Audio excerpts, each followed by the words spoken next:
मामला और गंभीर हो रहा है। ईरान पर कब्जे का ऐलान किया जा रहा है।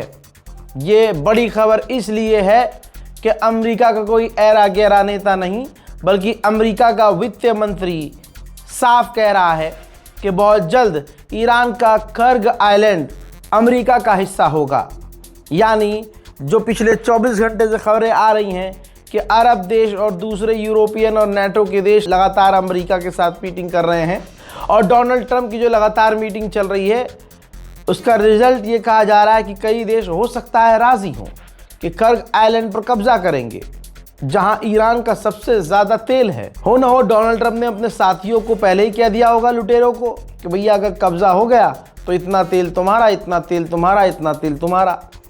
तभी तो ईरान के कर्ग आइलैंड पर कब्जा करने का ऐलान कर दिया गया है। उधर उस व्यक्ति ने, अमेरिका के वित्त मंत्री ने ऐलान कर दिया है नेशनल टीवी पर खड़े होके कि कुछ समय में ईरान के ऊपर से, ईरान के तेल के ऊपर से हम पाबंदी हटाएंगे, जो तेल अभी रास्ते में है। अभी फ़िलहाल ईरान जो तो है ब्लैक में या जैसे तैसे अपने एक दो दोस्तों को ही वो तेल दे रहा है, क्योंकि पाबंदियाँ इतनी ज़्यादा हैं। लेकिन अमेरिका के वित्त मंत्री ने ऐलान कर दिया है कि कुछ ही दिनों में ईरान के पूरे तेल पर से पाबंदी हटा देंगे ताकि दुनिया में तेल की कमी ना हो। और ये तब करेगा अमेरिका जब ईरान के कर्ग आइलैंड पर कब्जा कर लेगा अमेरिका। उधर सऊदी अरब ने कंफर्म किया है कि रेड सी की तरफ हमारे ऑयल रिफाइनरी पर ड्रोन हिट हुआ है, जिससे हमारा कामकाज लगभग आधे से ज़्यादा वहां बंद हो चुका है। उधर ईरान ने दूसरी बार बहुत खुली चेतावनी दी है, बड़ी धमकी है। ईरान ने कहा है कि अगर दोबारा से हमारे किसी फैसिलिटी पर, गैस फील्ड पर हमला हुआ तो पूरे इलाके की हम फैसिलिटी और ऑयल फील्ड पर हमला करके सब कुछ तहस नहस कर देंगे। ब्रिटेन के अखबार ने जो लिखा है, यही बात पिछले कई हफ्तों से मैं कह रहा हूं। देख लीजिए, ब्रिटेन के अखबार ने लिखा है कि तेहरान का चेहरा जख्मों से भर चुका है। तेहरान जख्म पर जख्म खा चुका है, लेकिन वो अभी भी लड़ रहा है। यूएन के चीफ ने कहा कि अमेरिका, इजराइल ईरान पर हमला बंद कर दें और ईरान पड़ोस के देशों पर हमला करना बंद करे। हजरात, ईरान में लगातार शहादत पे शहादत हो रही है, लोग मारे जा रहे हैं। ज़रा मंजर देख लीजिए, जनाजा निकल रहा है। अभी तो ईरान ने सबके नाम भी नहीं खोले हैं, जितने लोग मारे जा रहे हैं, जितने लोग शहीद हो रहे हैं। ईरान का इतना नुकसान शायद ही कभी हुआ जितना अभी हो रहा है। लेकिन सलाम हो इन शहीदों पर और सलाम हो ईरान के अवाम की हिम्मत पर कि अपनों को अपनी आंखों के आगे देख रहे हैं जाता हुआ, शहीद होता हुआ। लेकिन मजाल है कि ईरान की जनता टूट रही हो। ऐसा लग रहा है जैसे लारीजानी ने कहा था कि तुम कितना हमें डराओगे, तुम कितना हमें मारोगे, हमारी मौत से, हमारी शहादत से इनकलाब आएगा, एक नया इनकलाब आएगा। हजरात, यही तो करबला है। ये देखिए, दुश्मन को लग रहा है कि हम सामने वालों की लाशें गिराएंगे तो हम जीत जाएंगे, लेकिन मामला अलग है। जिनके दामन में करबला, जिनकी आगोश में करबला है, जिनकी ज़िंदगी में करबला की तारीख है, हजरात मोहतरम, वो मौत से नहीं डरते।